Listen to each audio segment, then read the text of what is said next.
As-tu déjà réfléchi à ce que serait ta vie si tu arrêtais de donner tant d'importance aux bêtises qui t'ennuient au quotidien? Ces commentaires mal placés, ces regards gênants ou ces comportements qui te mettent hors de toi? Et si je te disais que tu peux t'entraîner pour que rien de tout cela ne t'affecte? Non. Ce n'est pas de la magie ni un super pouvoir. C'est de la pure philosophie stoïque. Imaginez un instant comment ce serait de faire face à n'importe quelle situation sans perdre ton calme, sans laisser rien ni personne te faire sortir de ton centre. Ça semble agréable, n'est-ce pas? Eh bien, c'est possible. Dans la vidéo d'aujourd'hui, je vais te montrer comment y parvenir grâce aux 11 étapes que je vais te présenter. Ne manquez surtout pas l'étape numéro 11, car à la fin de la journée, c'est toi, et seulement toi, qui as le contrôle. Et tu es seul à décider si quelque chose mérite de gâcher ta journée, ou si tu vas simplement agir comme si rien ne t'affectait. Es-tu prêt pour le changement? Mais avant de commencer, si tu trouves ces vidéos utiles, abonne-toi et clique sur la cloche pour rester informé. N'oublie pas de ne manquer aucun secret, car l'un d'eux pourrait bien être le changement que tu cherches dans ta vie. Commençons. 1. Pratiquer l'empathie. As-tu déjà été dans une conversation où quelqu'un semble jeter des boules de feu autour de toi? Et tu t'es demandé ce qui se passait, ici exactement? Eh bien voilà, tu essaies de naviguer à travers un océan agité d'émotions et de réactions des autres, tout en restant à la surface, comme un nageur maladroit au milieu d'un tsunami. L'empathie, cette compétence magique que presque tout le monde dit pratiquer mais que peu maîtrisent réellement, peut être ta bouée de sauvetage au milieu de la tempête émotionnelle. Imaginons que tu sois à une fête et qu'une personne, manifestement ivre, décide de déverser sa frustration sur toi, parce qu'elle se sent exclue d'une conversation qui ne te concerne même pas. Au lieu de répondre par une attaque, tu peux adopter une attitude stoïque, agir comme si rien ne t'affectait, et utiliser l'empathie pour comprendre d'où vient la colère de cette personne. C'est une approche plus subtile que de simplement confronter le conflit. C'est comme si tu mettais le drame en pause et décidais de l'observer de loin. Je t'assure que ce n'est pas facile, mais c'est un art qui vaut la peine d'être perfectionné. Alors, comment pratiquer cette empathie au quotidien? D'abord, tu dois arrêter de penser que le monde tourne autour de toi. Oui, c'est un coup dur pour ton ego, mais c'est nécessaire. Quand quelqu'un agit de manière irritée ou désagréable, il est tentant de penser qu'il s'agit d'une attaque personnelle. Mais bien souvent, cette personne lutte avec ses propres démons. Son comportement peut être le résultat d'une mauvaise journée, de problèmes personnels, ou même d'un simple déséquilibre émotionnel qui n'a rien à voir avec toi. Voilà la partie intéressante.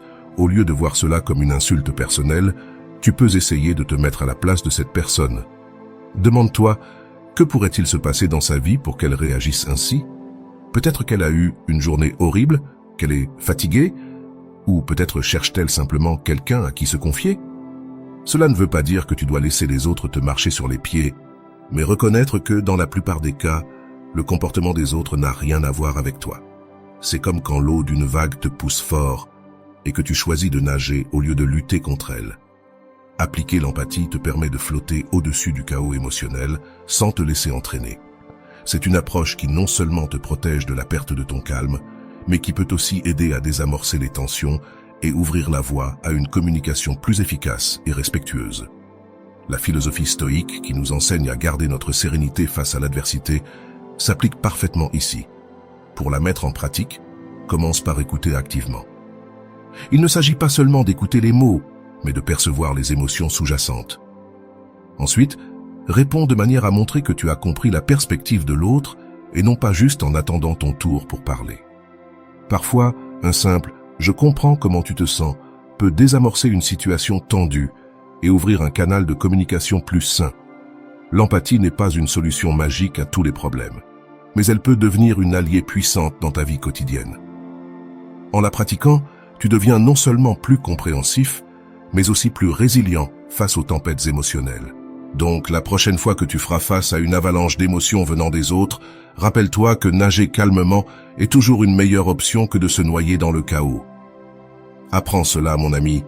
La vraie sagesse ne réside pas dans l'évitement des tempêtes, mais dans la capacité à naviguer à travers elles sans perdre ton équilibre. 2. Pratiquer l'acceptation. Prépare ton esprit, car je vais te présenter une leçon que nous oublions souvent au milieu de nos vies frénétiques et surchargées. Non, je ne parle pas de la dernière tendance en matière de soins personnels ou de ce régime qui te promet de te transformer en super-héros, mais de quelque chose de beaucoup plus profond. Développer une mentalité d'acceptation. Oui, tu as bien entendu, l'acceptation.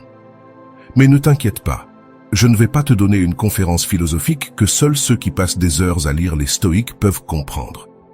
Nous allons décomposer cela d'une manière que même ton chat pourrait comprendre. Imagine que ta vie soit comme une grande scène de théâtre. Tu es le personnage principal, mais voici la partie compliquée. Tu ne peux pas contrôler le script qu'on t'a donné, ni les performances des acteurs secondaires. Ils peuvent faire ce qu'ils veulent, de t'interrompre à oublier leurs répliques. La clé réside dans la manière dont tu choisis de réagir face à ces surprises imprévues. Trop souvent, nous passons plus de temps à essayer de changer ce que nous ne pouvons pas contrôler plutôt qu'à accepter que cela échappe à nos mains. Par exemple, as-tu déjà remarqué combien de fois tu te mets en colère à cause des actions des autres? C'est comme essayer d'arrêter la pluie avec un parapluie cassé. Accepter que tu ne peux pas contrôler les pensées ou les actions des autres est la première étape pour trouver la paix intérieure. Parfois, il est préférable de se rappeler la sagesse des stoïques qui nous enseigne que la véritable force réside dans la manière dont nous choisissons de répondre à ce qui nous arrive. D'abord, arrête-toi. Respire. Oui, je sais, c'est plus facile à dire qu'à faire, mais une respiration profonde peut être ton meilleur allié. Ensuite, réfléchis à ceci. Est-ce vraiment utile de perdre ton sommeil pour quelque chose que tu ne peux pas changer? La réponse est étonnamment non. La seule chose que tu peux contrôler, c'est ta propre réaction. Voici quelques astuces pour t'aider à rester calme. Imagine un bouclier de tranquillité. Imagine que tu portes un bouclier invisible qui te protège des critiques et du stress que tu ne peux pas contrôler. Chaque fois que tu sens qu'une situation t'agace, souviens-toi que ce bouclier t'aide à filtrer les irritations et à te concentrer sur ce qui compte réellement. Agis comme si rien ne t'incommode. Ce truc est plus efficace qu'il n'y paraît. Lorsque quelqu'un te met en colère, fais un effort conscient pour agir comme si l'attitude de cette personne n'avait aucun impact sur toi. Cela peut sembler être une performance, mais avec le temps, cette attitude deviendra une seconde nature. Fais une pause, souris. Bien que cela semble forcé au début, sourire sincèrement dans une situation stressante peut tromper ton cerveau en lui faisant libérer des endorphines, les hormones du bonheur. Essaie cela, et tu verras à quel point tu commenceras à mieux gérer ces moments inconfortables. Accepter que tu ne peux pas contrôler ce qui se passe autour de toi est libérateur. C'est comme arrêter de lutter contre une tempête et apprendre à danser sous la pluie. Cela te permettra de te concentrer sur ce que tu peux vraiment changer, tes propres réactions. Alors, au lieu de laisser les autres tirer le pire de toi, respire profondément, souris et souviens-toi que tu as le pouvoir de décider comment répondre. Après tout, le vrai contrôle réside dans ton esprit, pas dans le chaos extérieur.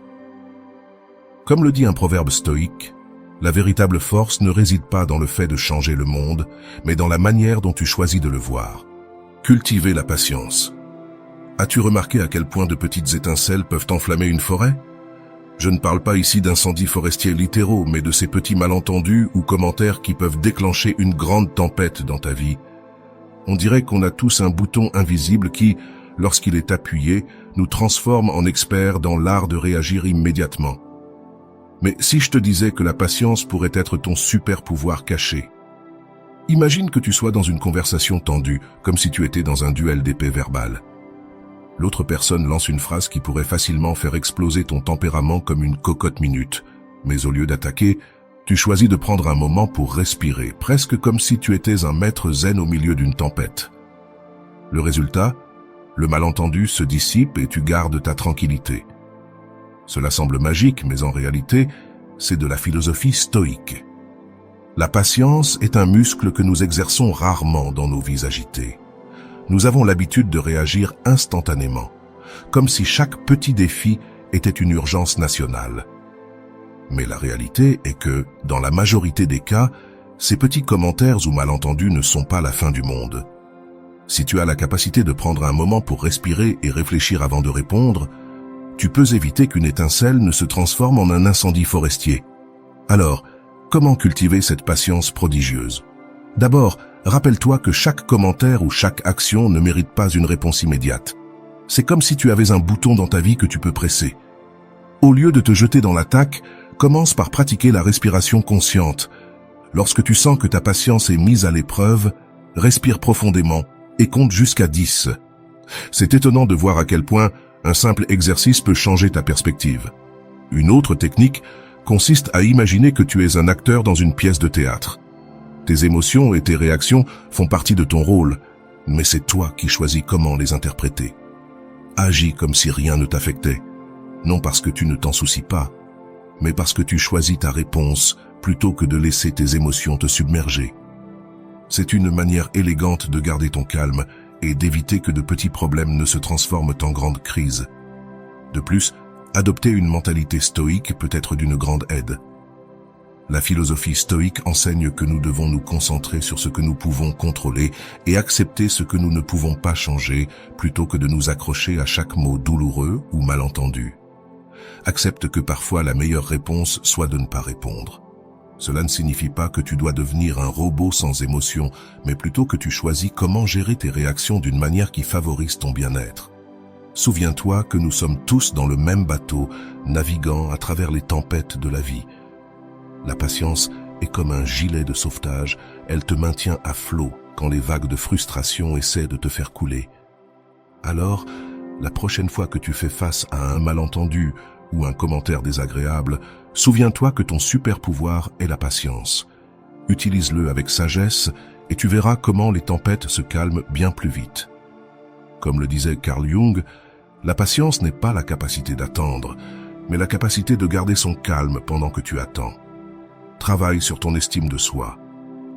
L'estime de soi est souvent mal comprise, mais ne me comprends pas mal. Nous n'allons pas nous perdre dans un océan de phrases motivantes vides. Au contraire, découvrons comment tu peux renforcer ton estime de soi afin que les opinions des autres ne t'affectent pas autant. Prépare-toi à laisser derrière toi cette dépendance à l'approbation extérieure et apprends à agir comme si rien ne te dérangeait, car crois-moi, cela peut être plus libérateur que tu ne l'imagines. Imagine que ton estime de soi est comme une bicyclette. Lorsque la confiance est bien ajustée, la bicyclette roule facilement et tu avances sans problème. Mais lorsque l'estime de soi est fragile, la bicyclette tangue et au lieu de profiter du trajet, tu passes tout ton temps à t'inquiéter de ne pas tomber. Comment résoudre cela? Ce n'est pas une question d'ajuster quelques vis, mais plutôt d'attitude et de pratique. D'abord, il faut comprendre que l'approbation externe est comme un mirage dans le désert. À première vue, cela semble t'apporter de l'eau, mais au final, cela ne fait que te laisser plus assoiffé. La philosophie stoïcienne nous enseigne que nous ne pouvons pas contrôler les opinions des autres, mais nous pouvons contrôler notre réaction face à elles. Alors, au lieu de désespérer après chaque commentaire négatif ou attitude critique, commence à travailler sur ton auto-acceptation. Pense à cela comme à une armure invisible qui te protège des flèches de la critique. Un bon moyen de renforcer ton estime de soi est de pratiquer l'auto-affirmation. Cela ne signifie pas que tu dois te mettre sur un piédestal et chanter tes propres louanges comme si tu étais dans une émission, mais plutôt reconnaître et célébrer tes réussites, aussi petites soient-elles. Imagine que chaque conquête, chaque pas en avant, est une médaille que tu te donnes. Avec le temps, ta confiance grandira comme un muscle bien entraîné. Il est également crucial de t'entourer de personnes qui te valorisent vraiment et te soutiennent. Élimine de ta vie ceux qui ont le don de te faire sentir constamment jugé. La véritable amitié ne doit pas se ressentir comme une lourde chaîne autour de la cheville, mais comme un élan constant vers l'avant. Une autre stratégie est de confronter tes peurs. Si tu te préoccupes de ce que les autres pensent de toi, c'est peut-être parce que tu as peur de montrer ton vrai toi. Pratique l'authenticité, même si cela signifie risquer des critiques. L'authenticité est comme un bouclier qui dévie les flèches au lieu d'absorber chaque impact. Plus tu te montres tel que tu es, moins les commentaires négatifs auront de pouvoir sur toi. Renforcer ton estime de soi n'est pas un processus du jour au lendemain, c'est un voyage continu, comme apprendre à faire du vélo sans vaciller. La clé est de reconnaître que l'approbation des autres est un mirage et que ta valeur ne dépend de personne d'autre que de toi-même. Souviens-toi que ce que les autres pensent n'est qu'un écho résonnant dans un couloir vide, tandis que ta confiance est la musique de fond qui marque ton rythme. Alors commence à agir comme si rien ne te dérangeait, non pas parce que tu t'en fiches, mais parce que tu as appris à valoriser ce qui compte vraiment, ton propre sens de la valeur. Comme toujours, la prochaine fois que tu feras face à une critique, pense à ton estime de soi comme cette bicyclette bien réglée et profite du trajet. Comme le disait Marc Aurèle, ta valeur n'est pas mesurée par l'écho des opinions des autres, mais par la force de ta propre voix. Détache-toi du perfectionnisme. Soyons sincères, nous vivons à une époque où le perfectionnisme est presque devenu une religion. Si tu ne l'as pas encore remarqué, je t'invite à observer comment, sur les réseaux sociaux, tout le monde semble avoir des vies impeccables, des maisons dignes de couvertures de magazines et des corps sculptés par les dieux. Mais voici le truc. Tout cela est une illusion, aussi réelle qu'une licorne dans un défilé de mode. Parlons maintenant de ce cher ami qu'est le perfectionnisme. Tu sais, cette idée brillante qu'il faut être un super-héros dans tous les domaines de ta vie? Je te promets que si tu suis cette logique, tu finiras par être juste un humain fatigué et frustré. Allez, on n'est pas dans un film de super-héros, mais dans la réalité quotidienne, où tu te lèves, travailles et te couches. Et ça, c'est déjà beaucoup sans la pression d'être parfait dans chaque aspect. La première leçon est de comprendre que ni toi, ni moi, ni le voisin d'à côté ne sommes parfaits. C'est comme essayer d'ajuster une machine à café pour préparer l'expresso parfait à chaque fois, sans tenir compte du fait que le café a aussi son propre tempérament. Imagine que chaque jour tu tentes de préparer ce café parfait, seulement pour te rendre compte qu'il y a toujours une petite imperfection dans la boisson et que tu es au bord du collapse à cause de cela. Ridicule, non? La philosophie stoïque, avec toute sa sagesse ancestrale, nous enseigne que le contrôle total est une illusion. Je sais que l'idée d'avoir tout sous contrôle peut sembler tentante, mais la réalité est qu'il y a des facteurs externes que tu ne peux pas maîtriser. La vie n'est pas un jeu de simulation où tu peux ajuster tous les paramètres à ta guise. Accepter cela, c'est arrêter de lutter contre le vent. Alors, comment se libérer de cette tyrannie de la perfection sans sentir que tu renonces à tes standards? Commence par changer ton focus. Au lieu de chercher la perfection, cherche ce qui est suffisamment bon. Si ton travail est bien fait, ta présentation est au point et ton café est acceptable, c'est une victoire. Si tu te préoccupes trop de chaque détail, tu investis ton énergie dans quelque chose qui, dans le meilleur des cas, ne t'apportera qu'une satisfaction passagère. Une stratégie utile est d'agir comme si rien ne te dérangeait, non pas de manière passive ou agressive, mais dans le sens d'apprendre à lâcher prise sur ce que tu ne peux pas contrôler. Si quelque chose tourne mal, au lieu de pleurer sur le lait renversé, demande-toi, est-ce vraiment la fin du monde ou juste un petit contretemps? La différence entre ceux qui vivent heureux et ceux qui se stressent pour chaque erreur réside dans la manière dont ils gèrent ces petits accros. Le perfectionnisme, c'est comme essayer d'atteindre un horizon qui s'éloigne sans cesse. Cela n'a pas de sens et ça te laisse juste épuisé. Au lieu de chercher la perfection, accepte tes erreurs et apprends à naviguer avec elles. La véritable maîtrise réside dans le fait de savoir que, bien que tu puisses aspirer à bien faire, il n'y a rien de mal à ne pas être parfait. En vérité, cela est libérateur. Alors, la prochaine fois que tu te sentiras pris dans le cycle du perfectionnisme, souviens-toi que la vie n'est pas un concours de perfection, mais un voyage d'auto-compréhension et d'adaptation. Et à la fin de la journée, la seule perfection réelle est l'imperfection, comme le disait si bien Oscar Wilde. La perfection est un mythe, l'authenticité est la véritable perfection. Pratique la gratitude. As-tu déjà réfléchi à la manière dont tu te vois dans le miroir de la vie quotidienne?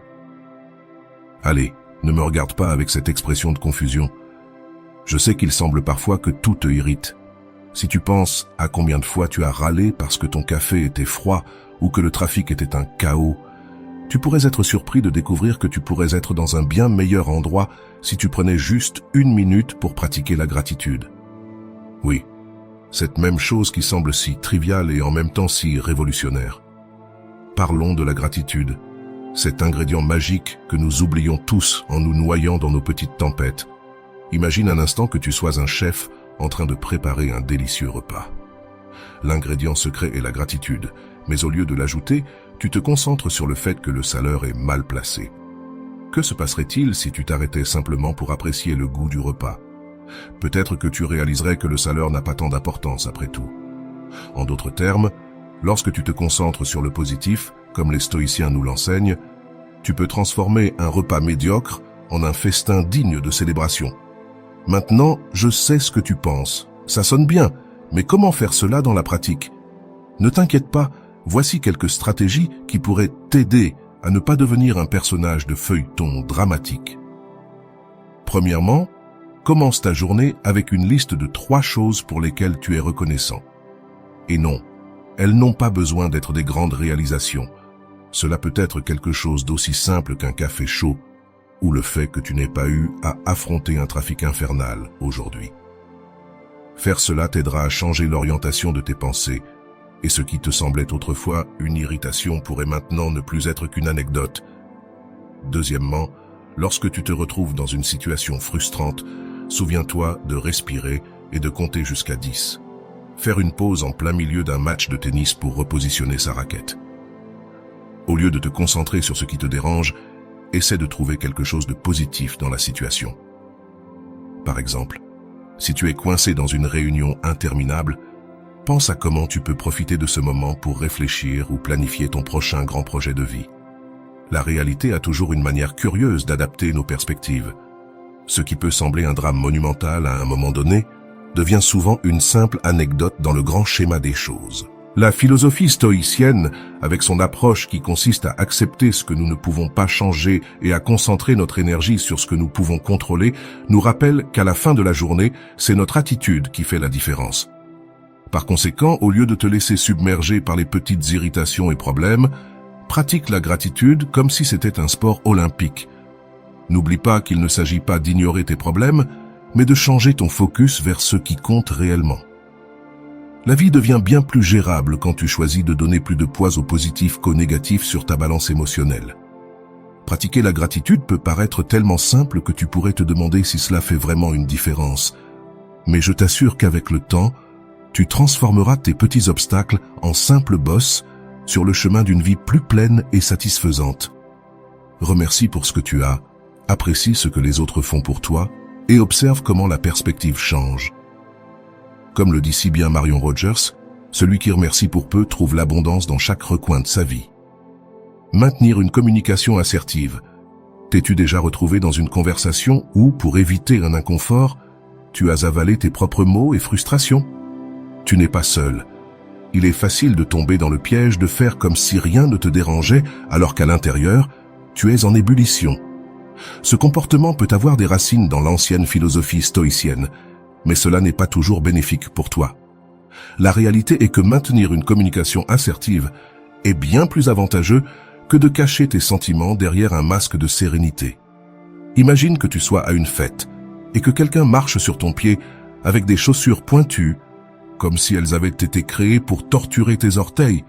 Au lieu de crier, tu demandes poliment à la personne de s'éloigner. Si tu agis comme si rien ne t'avait dérangé, il est probable que cette personne continue à te marcher dessus toute la soirée. En revanche, une communication assertive te permet d'exprimer tes besoins et limites de manière claire, sans nécessité de drame. Il est vrai que dire ce que tu penses n'est pas toujours facile. C'est comme essayer de danser sans marcher sur les pieds de ton partenaire. Tu ne veux pas causer de problème, mais tu ne veux pas non plus être un paillasson. C'est ici que la magie de la communication assertive intervient. Il ne s'agit pas d'être impoli ou confrontant, mais de trouver le juste équilibre entre exprimer tes besoins et respecter les autres. Pense à la communication assertive comme un GPS émotionnel. Si tu ne prends pas le temps de programmer ta destination, tu finiras par tourner en rond sans but. Il en va de même si tu n'es pas clair sur ce que tu veux ou ce dont tu as besoin. Le manque de clarté peut mener à des malentendus et des ressentiments qui s'accumulent comme la graisse dans une cuisine jusqu'à ce qu'ils deviennent difficiles à nettoyer. La clé est d'apprendre à exprimer tes sentiments et désirs de manière directe, mais respectueuse. Cela ne veut pas dire que tu dois devenir l'ambassadeur de l'honnêteté brute, mais plutôt apprendre à communiquer de manière sincère et respectueuse. Si quelque chose te dérange, dis-le. Si tu as une limite, exprime-la. Ne te cache pas derrière un masque de tranquillité tout en te noyant à l'intérieur. En outre, garder son calme ne doit pas être ta seule stratégie. Si tu te retrouves dans une situation où ta patience est en train de s'épuiser, il est préférable de prendre du recul et de respirer profondément. Rappelle-toi que communiquer tes limites n'est pas un acte de confrontation, mais une manière de protéger ton bien-être émotionnel. Utiliser le sens de l'humour. Ah, le sens de l'humour. Ce petit super-pouvoir que nous avons, mais que parfois nous laissons oublier dans le tiroir avec les résolutions de début d'année. La vie, avec toutes ses surprises, peut être un chaos imprévisible. Réunions interminables, problèmes inattendus et, bien sûr, la lutte avec des imprimantes qui ne coopèrent jamais. Mais que se passerait-il si je te disais que la clé pour survivre à ce tourbillon est quelque chose d'aussi simple que de rire de soi-même? Soyons clairs, si tu t'attends à ce que la vie devienne un océan de tranquillité, tu vas être profondément déçu. La vie est comme des montagnes russes sans frein, imprévisibles, rapides et parfois effrayantes. La philosophie stoïcienne, avec toute sa sagesse ancestrale, nous enseigne que nous ne pouvons pas contrôler le chaos extérieur, mais nous pouvons contrôler notre réaction face à lui. C'est là que l'humour entre en jeu, ce remède magique qui apaise l'action et met les choses en perspective. Imagine que tu sois dans une situation extrêmement inconfortable. Supposons que tu t'es accidentellement endormi lors d'une réunion importante et que maintenant tout le monde te regarde comme si tu venais de gagner le prix de la plus grande impolitesse. Tu pourrais ressentir la chaleur dans tes joues, mais au lieu de t'enfoncer dans la honte, tu pourrais lever un sourcil, sourire et dire quelque chose comme « Il semble que mon subconscient était aussi ennuyé ». Le rire, même s'il est inconfortable au début, peut briser la glace et rendre la tension beaucoup plus gérable. Cette approche ne soulage pas seulement la tension immédiate, mais elle te rappelle que dans le grand schéma des choses, les contretemps du quotidien ne sont pas la fin du monde. Au lieu d'être le protagoniste d'un drame épique, tu deviens le héros d'une comédie légère. Alors, pourquoi ne pas en profiter? Accepter l'impermanence. As-tu remarqué combien il est compliqué de vivre avec la sensation que tout te dérange? C'est comme si tu étais coincé dans un film de suspense où chaque petit incident semble être une catastrophe imminente. La bonne nouvelle, c'est que si tu continues à lire, tu pourrais bientôt découvrir comment changer de chaîne. Parlons d'abord de l'impermanence, ce mot, très philosophique et profond mais en réalité assez simple. Tout dans la vie change et rien ne reste identique pour toujours. Les situations qui te font froncer les sourcils aujourd'hui, les problèmes qui te tiennent éveillé la nuit, peuvent n'être qu'un souvenir flou demain. En termes plus simples, c'est comme si chaque jour était un nouvel épisode d'une série télévisée, et ce qui se passe aujourd'hui n'influence pas nécessairement l'épisode suivant. Tu te souviens de la dernière fois que quelque chose t'a irrité? Ça a pu être quelque chose de trivial, comme un message mal interprété, ou quelque chose de plus important, comme une dispute au travail. À ce moment-là, tu as ressenti comme si le monde s'effondrait, mais le lendemain, tu t'es probablement à peine souvenu de cela. La philosophie stoïcienne nous enseigne à accepter que les émotions et les situations sont transitoires. Ainsi, la prochaine fois que quelque chose te dérange, essaie de penser à cela comme à un nuage passager. Il ne reste pas pour toujours, il passe simplement. Technique pour gérer les émotions temporaires. Imagine que tu aies une télécommande avec un bouton « Ignorer » pour ces petits désagréments. Quand quelque chose te dérange, au lieu de t'y concentrer, appuie mentalement sur ce bouton et change de chaîne. Peut-être que tu ne peux pas contrôler ce qui se passe autour de toi, mais tu peux décider de l'importance que tu donnes à ces problèmes. Il ne s'agit pas d'ignorer des questions importantes, mais d'apprendre à ne pas laisser ces petites contrariétés te déstabiliser. Que chaque petit faux pas ne te fasse pas dévier de ton chemin. Une autre stratégie est la perspective du futur. Demande-toi, ce qui m'ennuie aujourd'hui sera-t-il important dans une semaine, un mois ou un an? Si la réponse est non, alors peut-être que cela ne vaut pas la peine de perdre du temps et de l'énergie avec cela. En adoptant cette perspective, tu peux commencer à voir les problèmes sous un angle plus objectif, te donnant ainsi l'opportunité de te concentrer sur ce qui compte réellement. Accepter l'impermanence des choses t'aidera non seulement à garder ta sérénité, mais te permettra aussi de voir la vie avec un peu plus d'humour.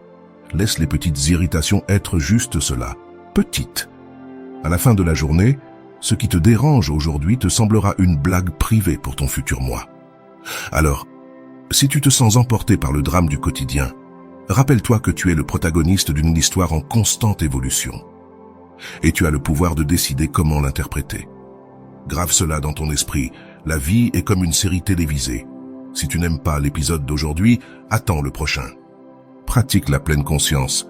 T'es-tu déjà senti comme un volcan en éruption lors d'une réunion sociale? Ce moment où quelqu'un dit quelque chose qui te met en colère intérieurement et tu es sur le point de lancer une vague de commentaires, mais tu choisis de rester calme. C'est fascinant, n'est-ce pas? Comme si tu étais un maître zen dans un film d'action. La clé de cet équilibre miraculeux, c'est ce que les stoïciens appelleraient la pleine conscience. Mais ne t'inquiète pas, tu n'as pas besoin d'un mandala ou d'une session de méditation de 2 heures pour l'appliquer. La pleine conscience, en termes simples, signifie être présent dans le moment, sans laisser tes pensées t'emmener dans un cul-de-sac de rumination et de réactions excessives. Imagine que tu sois dans un jeu vidéo où, au lieu d'être en mode automatique et de réagir impulsivement, tu as une télécommande qui te permet de mettre en pause, de réfléchir et puis d'agir. La vie sociale, avec ses commentaires inattendus et ses moments inconfortables, peut être le terrain de jeu idéal pour pratiquer cette compétence. Alors, si tu t'es déjà senti comme une cocotte minute sur le point d'exploser, continue à lire. Commençons par nous concentrer sur l'essence de la pleine conscience. C'est comme si tu avais une loupe magique qui te permettait d'observer tes pensées et émotions sans te laisser emporter par elles. Au lieu de réagir immédiatement à un commentaire offensant, tu prends un moment pour évaluer la situation. Cette pause te donne l'espace nécessaire pour choisir une réponse plus mesurée et moins impulsive. Par exemple, si quelqu'un, lors d'un dîner, fait un commentaire qui te dérange, au lieu de réagir immédiatement et de dire quelque chose que tu pourrais regretter, tu peux faire une pause, respirer profondément et décider de répondre calmement. Il ne s'agit pas d'ignorer le problème ou de faire semblant que rien ne t'affecte, mais de ne pas laisser tes émotions te contrôler et te pousser à une réaction disproportionnée. C'est comme si tu étais sur une piste de danse et, au lieu de te laisser emporter par la musique de n'importe quelle manière, tu choisis tes pas avec attention et intention. Tu peux pratiquer cela avec de petites techniques quotidiennes.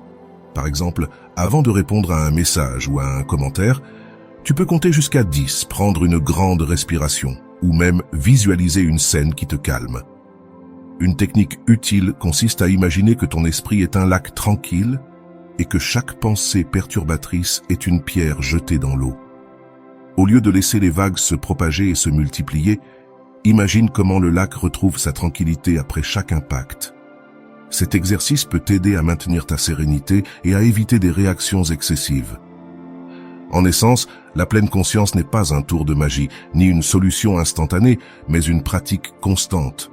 En te concentrant sur le présent et en ne laissant pas tes émotions gouverner ton comportement, tu peux trouver un équilibre qui te permette d'agir avec calme et réflexion dans des situations sociales. La prochaine fois que tu seras confronté à un commentaire ou une situation inconfortable, rappelle-toi que tu as le pouvoir de choisir comment répondre. Après tout, comme dirait un ancien philosophe stoïcien, la véritable force réside dans le calme que tu parviens à maintenir pendant que le monde autour de toi tremble. Comme l'a si bien dit Épictète, le véritable pouvoir réside dans la capacité à ne pas laisser les vagues de tes émotions noyer ton esprit. Entoure-toi de personnes positives. Imagine un instant que tu te trouves dans un champ avec un ciel bleu radieux.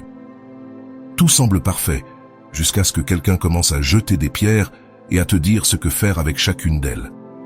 Maintenant, imagine que ces pierres sont les petites irritations de la vie quotidienne et qu'au lieu de réagir avec irritation, tu choisis de construire un château avec elles. Cela peut sembler un peu absurde, mais il y a une leçon précieuse à en tirer. Entoure-toi de personnes positives. À première vue, ce conseil peut sembler tiré d'un manuel de développement personnel bon marché, mais en réalité, il est bien plus profond. La philosophie stoïcienne nous enseigne que l'environnement que nous choisissons a un impact significatif sur notre façon de vivre. Tout comme une plante a besoin d'un bon sol pour pousser en bonne santé, nous avons besoin d'un environnement qui favorise notre bien-être mental. Pense à cela. Être entouré de personnes qui se plaignent constamment et voient le verre à moitié vide, c'est comme être pris dans une tempête sans fin. Tout devient gris, humide et franchement déprimant. En revanche, les personnes positives agissent comme le soleil par un jour nuageux. Elles t'aident à voir les choses sous un angle plus optimiste, à garder ton calme face aux défis et à faire en sorte que les petits problèmes ne semblent pas des catastrophes apocalyptiques. Bien sûr, cela ne signifie pas que tu dois t'entourer uniquement de personnes qui sourient toujours et te disent ce que tu veux entendre. Il ne s'agit pas de vivre dans une bulle de bonheur, mais d'équilibrer les influences négatives avec une bonne dose de positivité. Si tu t'es entouré uniquement de pessimistes, tu finiras par en devenir un. En revanche, si tu trouves et entretiens des relations avec des personnes qui ont une attitude positive, tu seras mieux préparé à affronter les petites irritations avec un sourire plutôt qu'un grognement. Alors, comment agir comme si rien ne t'ennuyait, même quand le monde semble être contre toi? Commence par pratiquer l'acceptation. La philosophie stoïcienne suggère que nous devons accepter ce que nous ne pouvons pas contrôler et nous concentrer sur ce que nous pouvons. Si quelqu'un te dit que le ciel est vert, souris simplement et continue ton chemin. La clé est de ne pas permettre que les opinions et attitudes des autres affectent ton état émotionnel. Ensuite, cherche la compagnie qui t'élève. Cela ne signifie pas que tu dois couper tous les amis qui ont un côté négatif, mais que tu dois chercher et valoriser davantage le temps que tu passes avec ceux qui apportent de la lumière et de l'énergie positive dans ta vie.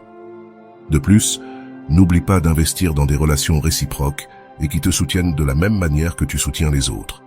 Enfin, souviens-toi que tu dois aussi être une source de positivité pour les autres. Si tu veux être entouré de personnes positives, commence par être toi-même une personne positive. Les bonnes vibrations sont contagieuses. Alors offre un peu de ton propre soleil et tu verras comment cela se reflète sur les autres. La prochaine fois que tu te sentiras irrité par les petites choses, demande-toi: es-tu dans un champ de fleurs ou au milieu d'une tempête? Entoure-toi de personnes qui t'aident à voir le ciel bleu, et si quelqu'un te lance des pierres, rappelle-toi que la meilleure réponse à ces petits problèmes est de construire un château de patience et de sérénité. Agir comme si rien ne t'ennuyait n'est pas seulement une question d'attitude, mais aussi d'environnement. Comme le dit si bien Mario Alonso Puig, l'environnement est le reflet de la manière dont tu affrontes la vie. J'espère sincèrement que ce message t'a été utile.